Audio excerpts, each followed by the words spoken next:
The greatest empire in human history was not born from peace. It was born from a fight between two brothers, before Rome ruled the world, before its armies conquered nations, before its emperors commanded millions. There were only two young men standing on two hills, staring at the same sky, waiting for the gods to choose a king. One believed destiny belonged to him, the other believed no man should claim destiny alone. What began as a disagreement over signs and omens would soon become the first act of violence in Roman history. Because when pride meets power, when belief clashes with ambition, blood is never far behind.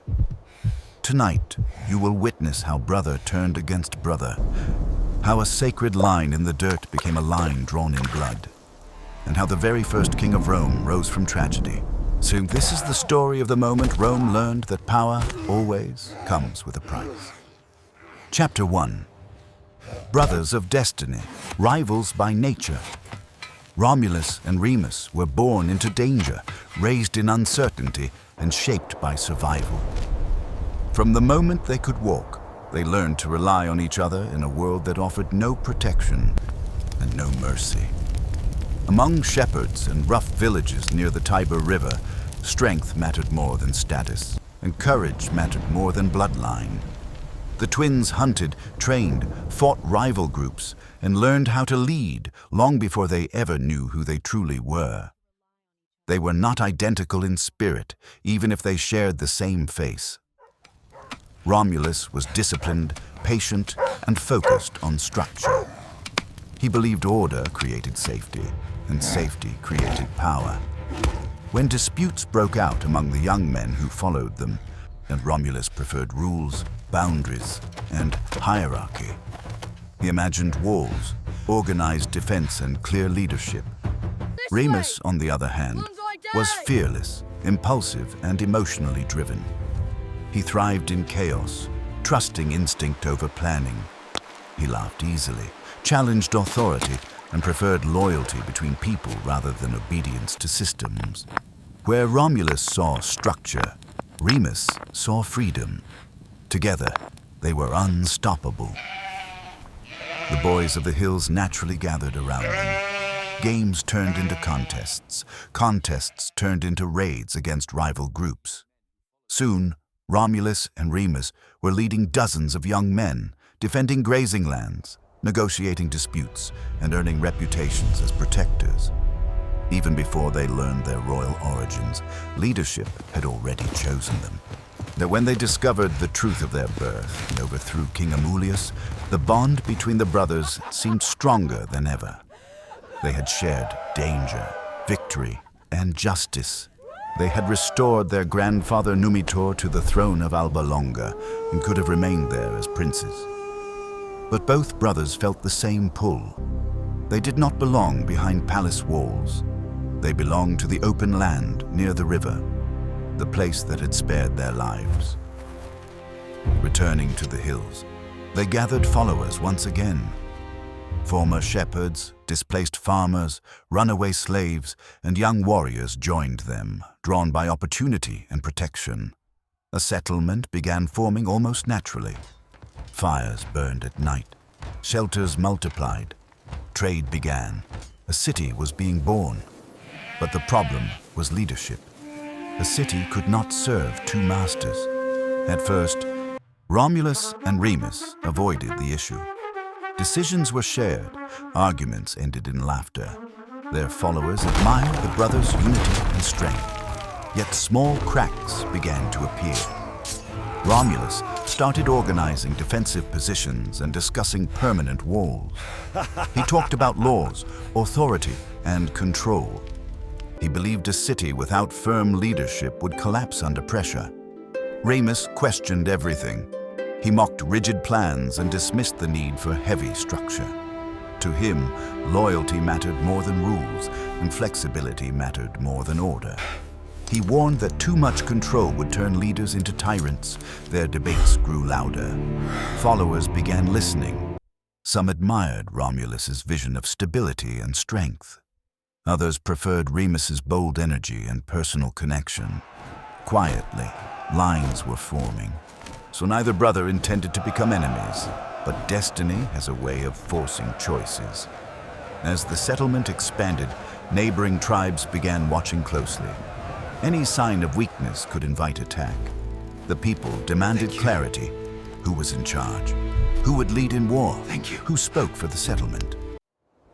In ancient Italy, such decisions were never left to human judgment alone. The gods had to be consulted. Romulus believed destiny favored him. He trusted signs, patterns, and divine approval. Remus trusted his strength and the loyalty of the people. Both believed leadership belonged to them, for different reasons. What had once been brotherly competition now carried weight, expectation, and pressure. And in the quiet space between ambition and belief, rivalry was taking shape. Not because either brother desired conflict, but because power demands definition. The city could not grow until a single leader was chosen, and the method chosen to decide that leader would ignite the first great conflict in Roman history. The brothers agreed to ask the gods themselves for judgment. They would read the signs from the sky, and whatever answer came would decide the future of Rome. Chapter 2. The Battle for Destiny, Omens, Signs, and Pride. In the ancient world, no great decision was made without consulting the gods. Battles were delayed, journeys were postponed, and kings hesitated to act until signs from the heavens confirmed their path. The Romans believed the gods spoke through nature, through thunder, storms, strange dreams, and, most importantly, through the flight of birds. This practice was known as augury, and priests and leaders would watch the sky, counting birds, studying their direction, and interpreting their movements as divine approval or warning. To ignore these signs was to invite disaster. Romulus trusted this system deeply. He believed destiny was written in the heavens and that the gods had already chosen the future of the city. Remus respected tradition, but he trusted human strength and loyalty more than mysterious signs. To him, power was earned on the ground, not promised in the clouds. Yet both brothers agreed on one thing: if they were to rule, the gods must decide. The settlement gathered as word spread that the brothers would seek divine judgment. Followers climbed hillsides, whispering predictions and choosing sides. Tension filled the air like a coming storm. Remus chose the Aventine Hill, standing tall and open, overlooking wide land and distant valleys.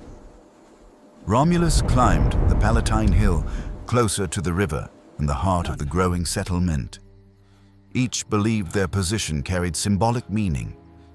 The waiting began. Silence stretched across the hills.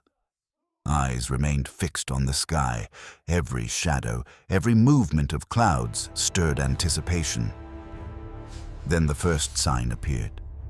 Above the Aventine Hill, 6 vultures circled slowly. Remus's followers erupted in celebration. They shouted that the gods had spoken first, declaring Remus the chosen leader. Remus himself lifted his arms in triumph, convinced destiny had favored him.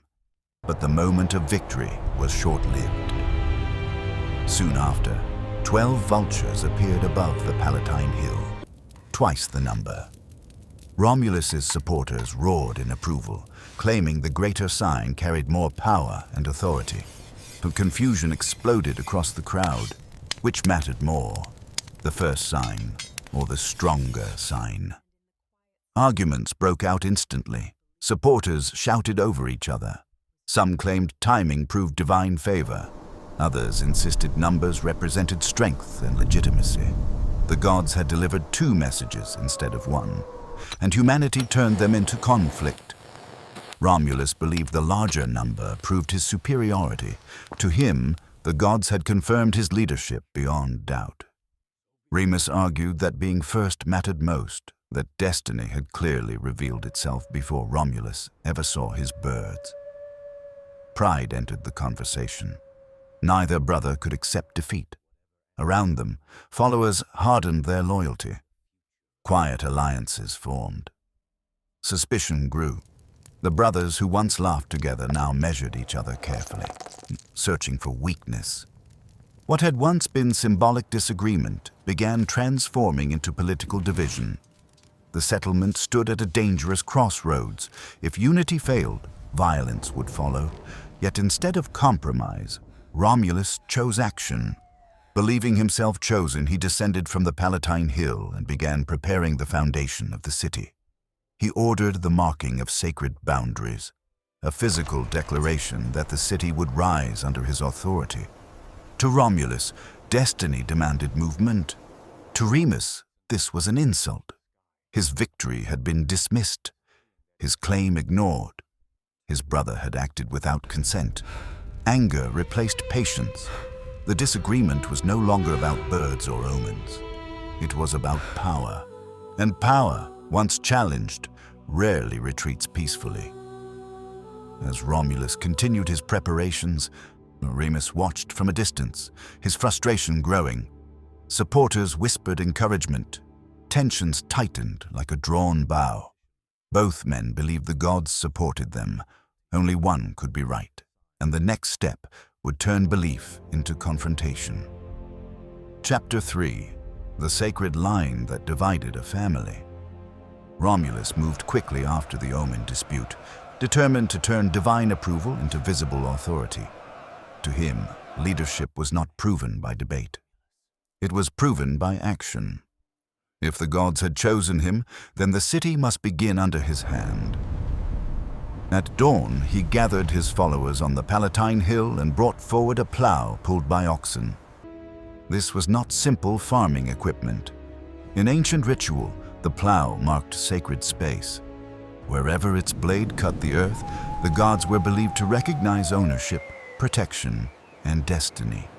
Romulus lowered the blade into the soil and began carving a continuous line around the hilltop. Dust rose into the air. Men watched in silence.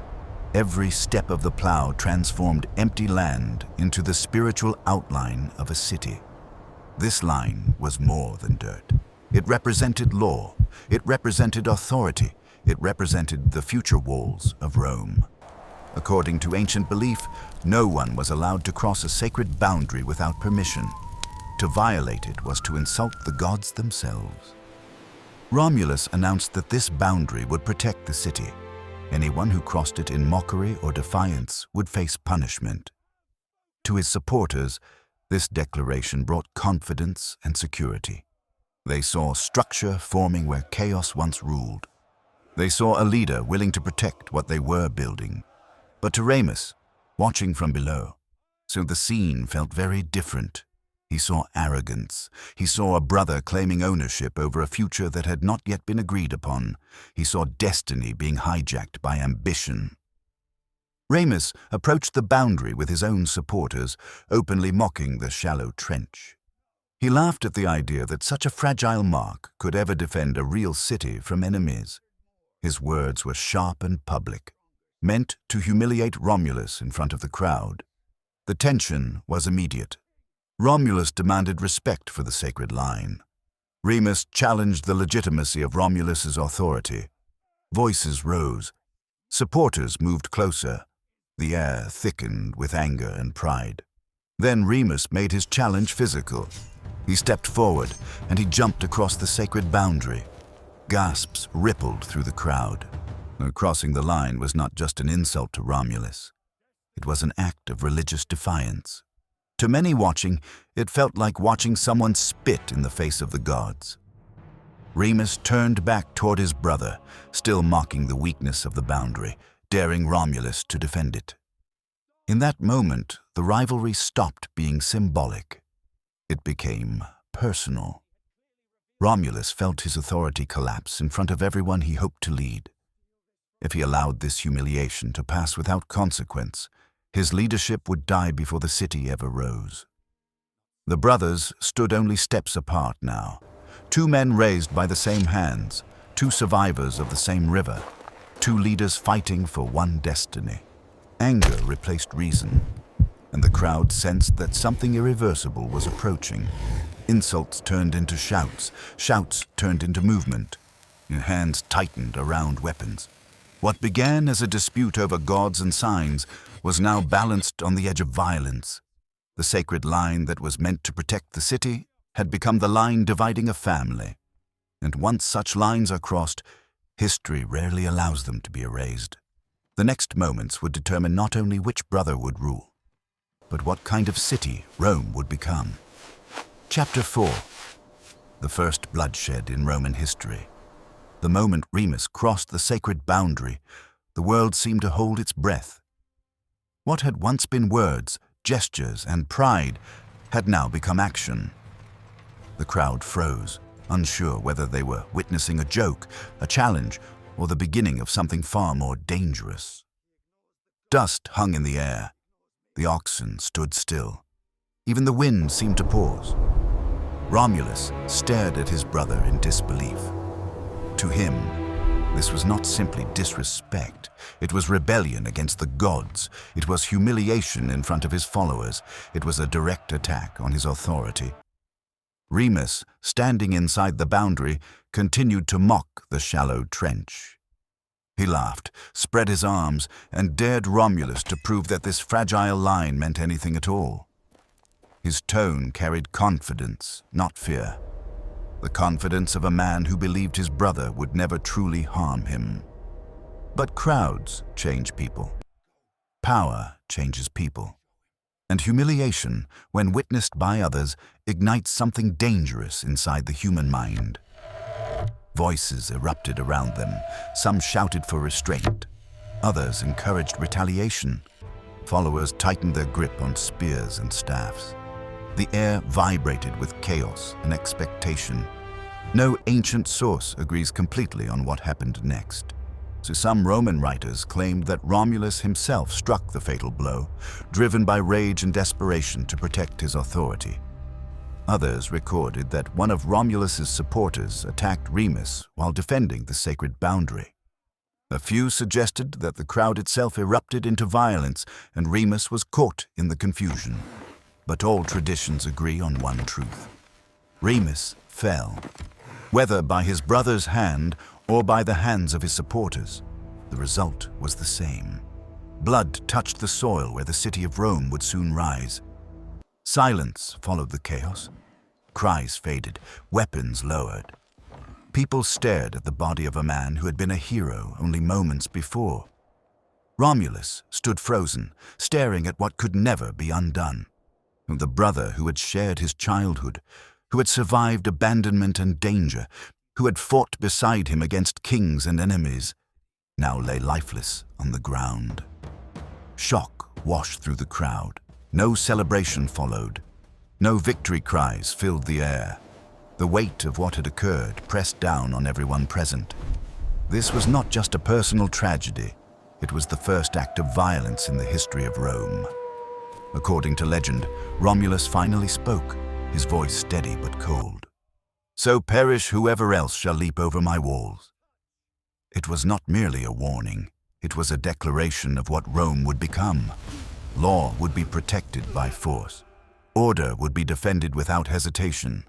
Those who challenged authority, even family, would face destruction. In that moment, the character of Rome was forged. Not as a city of gentle compromise, but as a city that valued strength, discipline, and obedience above sentiment. Romulus ordered Remus to be given proper burial rites, honoring him as a fallen hero rather than a defeated rival. The ceremony was quiet, heavy with regret and unresolved emotion. Some followers questioned what kind of future awaited a city born from such bloodshed. Others accepted it as the will of the gods, proof that destiny demanded sacrifice. The sacred boundary still remained, but now it carried a deeper meaning. It was no longer just a spiritual line.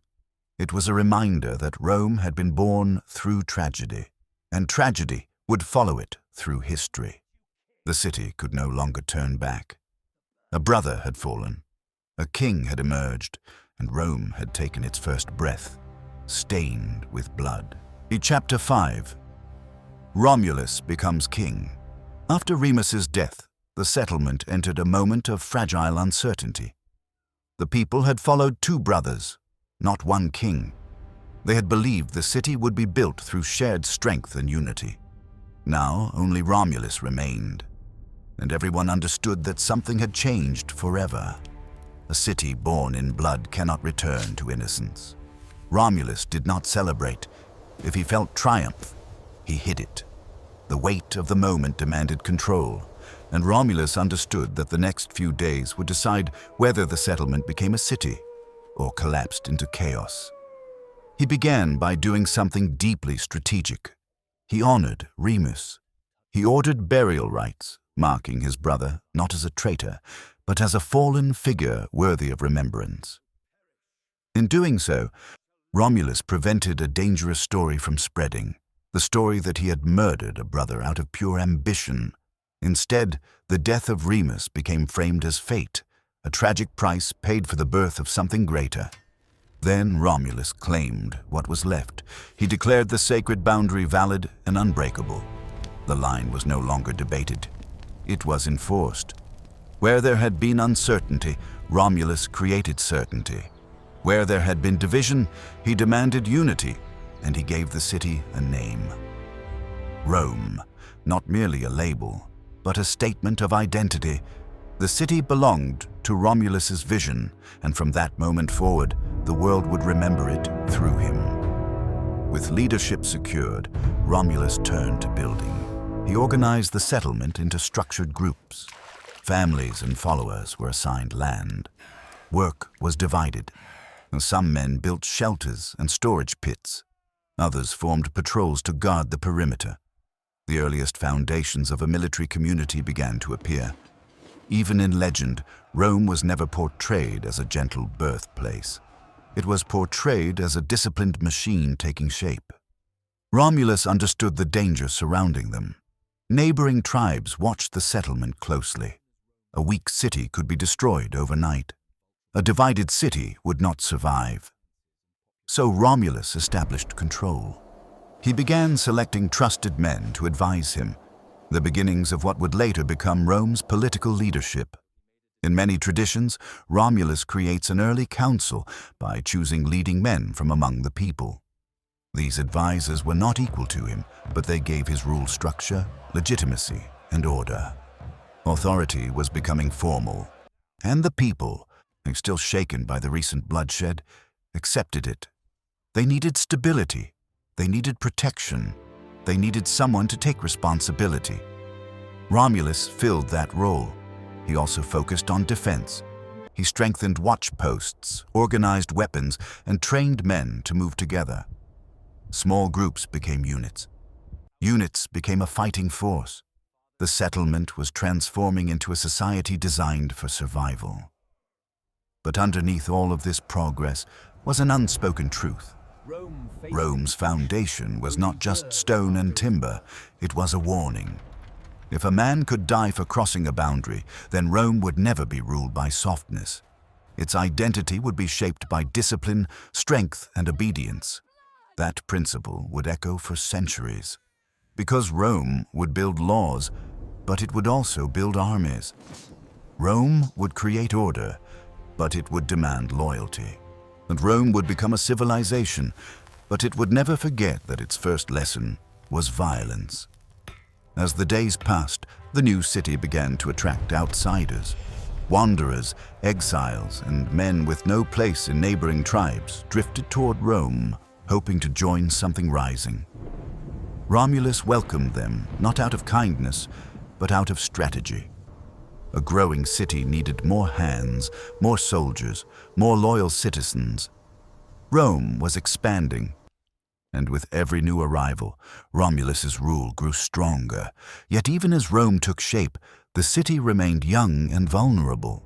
It lacked families, alliances, and population. Romulus had created the framework of a kingdom, but he had not yet secured its future. That next step would define his reign, and it would prove that monarchy had truly been born. Chapter 6.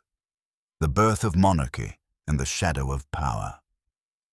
With the city taking shape under his command, Romulus now stood not merely as a leader of settlers, but as something far more powerful.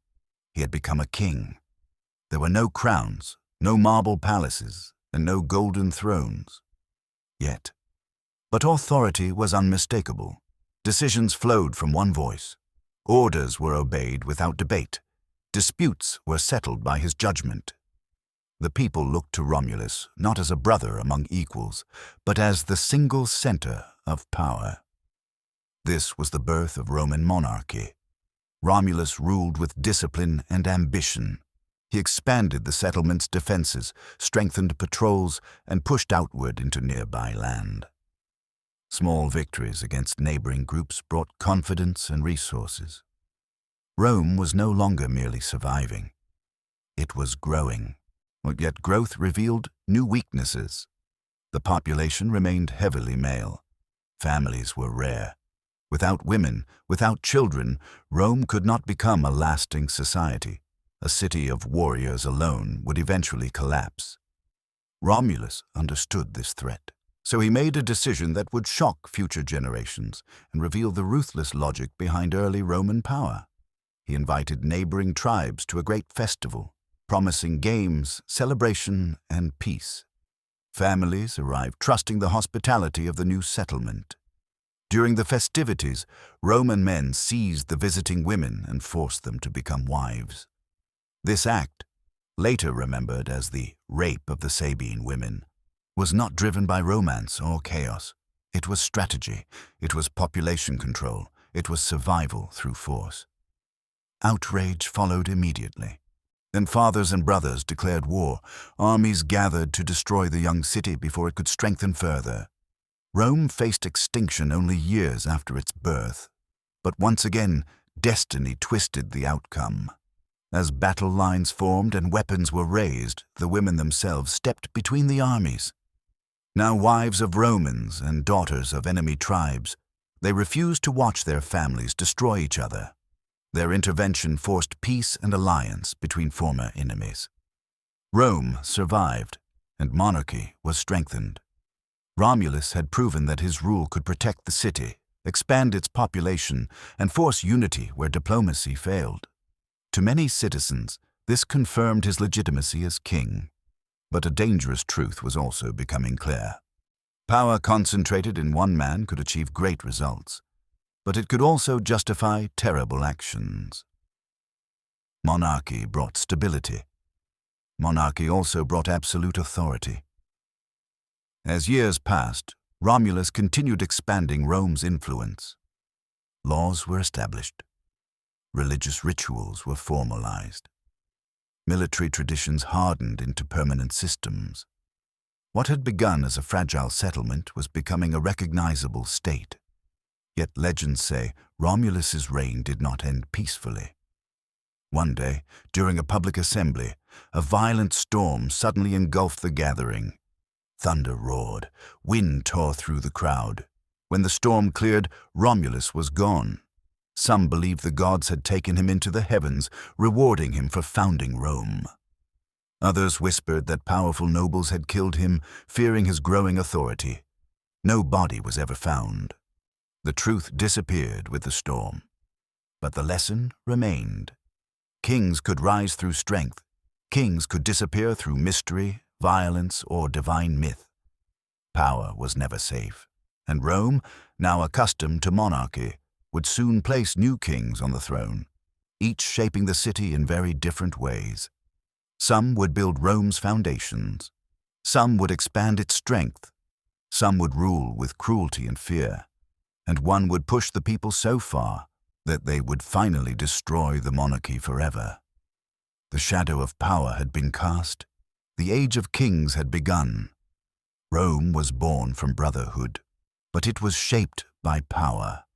Romulus became the first king, yet he would not be the last. In the next episode, you will discover how Rome was ruled by 7 kings. Some were builders who strengthened the city, and some were tyrants who ruled through fear, and some were traitors whose actions nearly destroyed Rome from within. Don't miss the next chapter. The 7 kings of Rome, tyrants, builders, and traitors.